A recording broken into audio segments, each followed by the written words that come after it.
อยากขอบคุณอีกสักครั้งที่เธอยังไม่ทอดทิ้งกันที่เธอนั้นยืนข้างฉันในวันที่ไม่มีใคร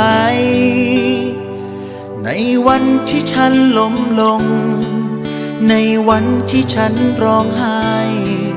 วันที่ต้องเหงาเดียวดายเธออยู่ข้างกายเสมอขอบคุณฟ้าและสวรรค์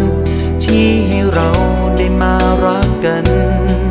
แต่งเติมชีวิตของฉันเติมฝันให้เต็มหัวใจขอบคุณที่เธอรักกันขอบคุณที่เธอมั่นใจด้วยศักดิ์ศรีของลูกผู้ชายให้เธอมั่นใจได้เลย